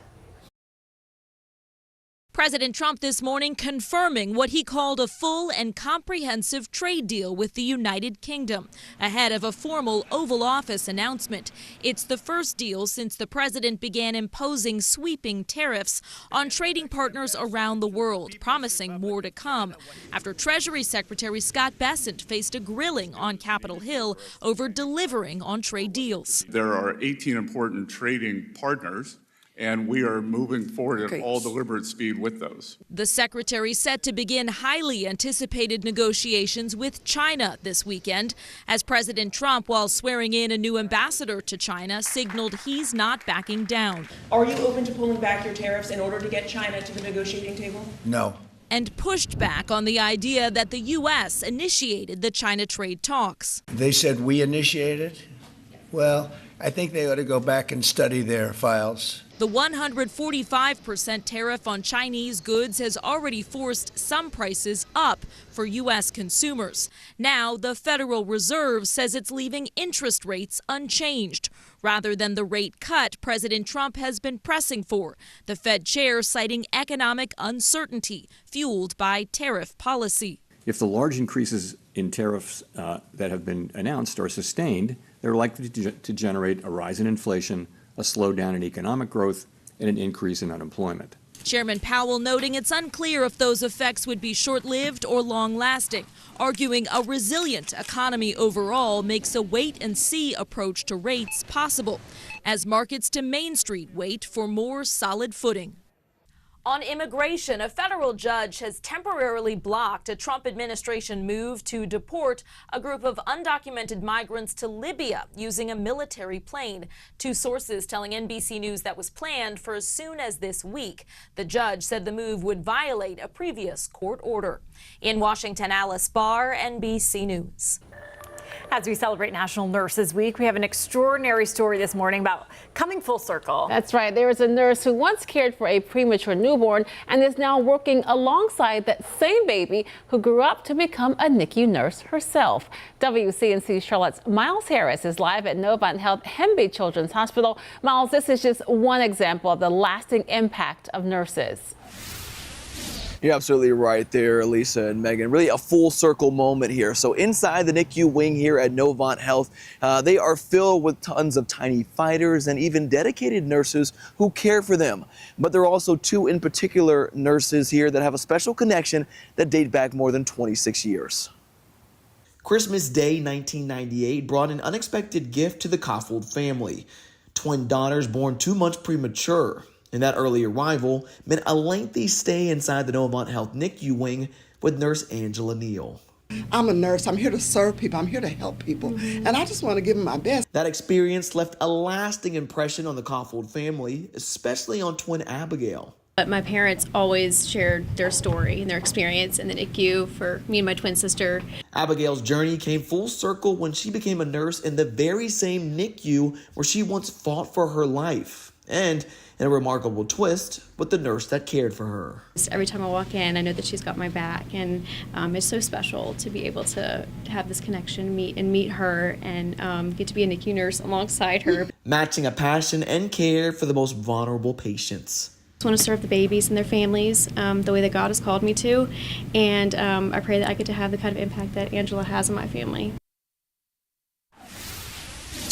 Lisa and Megan, really a remarkable story here. And get this, Angela has actually been with the NICU wing here at Novant Health for 35 years. Now, as we continue to celebrate National Nurses Week, this is really a true example of the resiliency, the profound, and really the impact that these patients have, or these nurses have with their patients, one that really can go farther than we can even imagine, guys. Sure, she had no idea, just doing her job, caring for her babies. Yes, absolutely. And Miles, how did they learn about each other? How did she know that that was her nurse? That's a good question there, Megan. So Abigail actually remembers from her parents talking about Angela while they were here back in the NICU unit back in 1998. So when Abigail started her career at the NICU wing here at Novant Health, she actually asked for Angela. They took a picture together. She sent that picture to her mother and their parents. And really the story from there just kind of carries on. They kind of remembered each other. And again, I can tell you from actually seeing them, meeting with them, you can really see it and feel that special connection that we talked about. Oh, I am sure. I mean, ask any new mom. Those nurses are a godsend. What a great story. All right, Miles, thank you so much. So I've been talking a lot about hail. I've been saying wind damage, and then I said there's an isolated tornado, but I really want to wrap all this up here. These are all just the worst case scenarios. There's many times that we have these type of events, and hey, it's just a lot of rain, thunderstorms, you get the warning, and not much comes to fruition. But there's other times that things start to line up, and each day, things kind of line up in the worst scenario. And even the Storm Prediction Center, anytime you have these dashed lines, is representing a significant threat. So we have a significant threat for hail, and now parts of us have a medium threat for some damaging winds. But here in the Carolinas, our damaging winds most likely come from what's called a wet microburst. So there's a case and scenario, let's raise your weather IQ, exactly what could happen. Whenever you have a thunderstorm, you have a lot of rain-cooled air that's gathering within it. You have that warm and moist air that's rising up into the storm. But eventually, splat, it can't hold itself, just like the hail explainer that I was doing, and then that bursts down to the surface. So this is a straight line wind event, but it actually goes straight in multiple different directions that oftentimes it can create localized damaging wind gusts anywhere from 60 to 125 miles per hour. That's called a microburst, but that downburst is a general term of what we call this. Our rainfall chances are highest today. Monday and Tuesday you have a chance for rain and also a chance for thunderstorms again on Tuesday, but today is the day that really stands out for the most likelihood that you're going to be seeing those storms. The reason why things are a little bit more elevated today is because of a front. All you need is a front, a warm and humid day, and most likely things are going to line up. Also, it's the timing. So if you have a front, especially if it's kind of stalled like this guy and this one's lifting in the north in the middle to late afternoon, that's peak instability, people. And we also have a lot of what's called here, and I don't have a graphic to show you, it's called downburst cape or downdraft cape. And cape is representing the amount of thunderstorm fuel. Whenever values are 800 plus, you have a chance for elevated microbursts, those downbursts. Well, our values are going to range up to about 1,000, so it's an above average one. So I think that today, the two things that you could see more than others is maybe some isolated wind damage from some of these wet microbursts, which, by the way, 90% of all of our wind damage we receive right here in the Western Carolinas is from these wet microbursts, but also in the same type of scenario, these also could produce some really large hailstones up to about golf ball size plus. Now, the outside chances can be very isolated. Most are going to be okay, but you need to be weather aware, especially by the late afternoon. I'm starting it right about 4 o'clock because it's right on this umbrella, and it'll reach the Charlotte area by about the 5 to 7 o'clock hour. But beyond this, we're still looking at a lot of heavy rain. So then after that, even if you don't get the severe storms outside of our severe weather window, still going to be a rocking and rolling with the thunder and lightning. Still some gusty winds could potentially roll through. That oftentimes you can have a second coming of wind gusts only up to 30 miles per hour. And if the soil is saturated enough, it could still bring down a tree, or say if there was some broken or damaged branches, they could come down a little bit later on. So keep that in mind. Rain should be out of here by the middle of tomorrow morning, but I think it's really between about 4 to 6 o'clock we say goodbye to that rain, and then another front could trigger some storms by tomorrow afternoon. So I'm going to slow it down for you. For our future cast, I think we're really starting to develop our first signs of showers and storms here between Lincolnton and Banner Elk anytime between about 3 to 5 o'clock. I think it's 4 to 5 that we start to see some of these individual cells. Any individual guy, that's going to have a better chance to turn into a supercell because we do have some of that wind shear, and that is where you're going to have a higher potential for a larger hailstone. Could be a tornado, but I think it's more of a hail environment at this point. And then also that's where you could have some of the downbursts that appear from it. Once they start to glob together like this turns into a multi-cluster system. I'm using a bunch of big words, but all this means is they come together and they produce more widespread winds. And that's exactly what I think we're going to see heading into the latter part of your evening commute. So that 5 to 10 window that I've been talking about really is for the greater Charlotte area, because anything can go at that point. At this point, that storm system is going to have a mind of its own, especially when you have a front that's barely moving. So it's such a wide window, and I apologize for that, but I want you to be weather alert for the day, getting things done earlier on, just in case we do have the worst case scenario. And I also want you to pick some things up around the yard, move the car inside. So whenever we have these weather alert days, we're really preparing for the weather alert window, which again opens up late afternoon heading through the evening. And even after our severe weather potential starts to wind down, it's going to rain, and it's going to rain for a while. Keep that in mind. So again, a quick recap: highest threats, hail, damaging winds, especially from some of those microbursts. We do have an outside chance we could have an isolated spin-up tornado. They usually don't last all that long. And then also a little localized flooding could happen from place to place overnight tonight. Much better chance for flooding in the back end of the forecast Monday and Tuesday. And then another chance for storms by tomorrow. So each and every day has a chance for a shower or storm, just less likely Saturday, Sunday. Majestic, active weather pattern, active traffic. Yeah, we're definitely still watching a few things as you are waking up and getting ready to head out the door. Want to show you some of our live camera shots. This is I-77 here, especially moving in from York County towards the uptown area. We've been seeing a lot of congestion, which is pretty typical for this time of the day. Still seeing a lot of accidents popping up on our live traffic maps. Most importantly, though, we're still keeping a close eye on this one that does involve a pedestrian. You can see it out there. This is going to impact you if you are going to be traveling towards Albemarle Road at Lawyers Road. Left lanes are currently closed because of that. We're also seeing a lot of red here at I-77. There's a disabled vehicle that's still impacting those center lanes. Traffic is still flowing throughout that area, just slow moving at this time. And then an incident outbound Sharon Road before Runnymede Lane. So still keep that in mind if you are heading out the door. Here's a look at some of our drive times from Matthews to Charlotte, about 27 minutes to get you there. Not seeing anything that is popping up in red at this point. If you're driving from Waxhaw to Charlotte, it'll take you just under 40 minutes. And if you're still trying to think of a gift for Mother's Day, how about giving that mom in your life some alone time? She would appreciate that. You know why? A new study finds that most moms just want time for a little self-care. At the top of that list, sleeping in. That's followed by getting their hair done, having someone cook for them, listening to music, and getting a massage. Yes, yes, yes, and yes. And please. You said a quiet morning. That's a quiet, slow morning is much appreciated. So beautiful. And call your mother if you're not near her. Call your mom. All right, right now we are going to take a quick break, but you keep it right here on WCNC Plus. We're going to have another update on weather and traffic. This is a weather impact alert day, so make sure you stay with us and be weather aware today. And then we will have the headlines coming up at 9 o'clock. You see our own Jane Mariel. She is in our live Impact News studio. She is going to have the latest on breaking news, including the latest that's happening in Vatican City as we wait to hear if the Cardinals have selected a new pope. She's also going to be talking with a doctor from Novant about American Stroke Month, all the live breaking events as they happen from across the area and the country right here on WCNC Plus.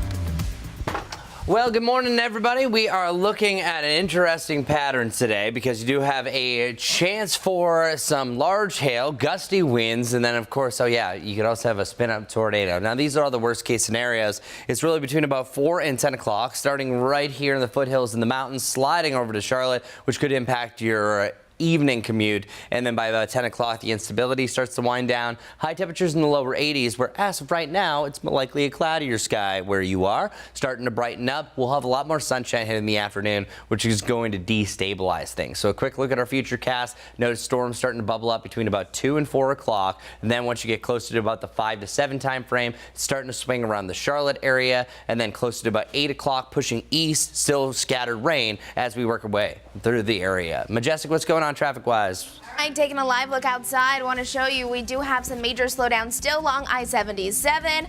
You'll want to allow for a little extra drive time if you're heading that way.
Thanks.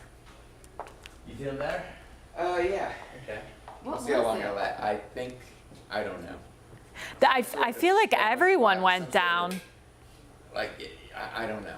But nothing could stay, nothing can stay in me. All I can eat is, I'm kind of still eating crackers. And drinking Saltines? No, I don't like saltines. Oh, I love saltines. I wait until I can at least tolerate the Ritz. Yeah.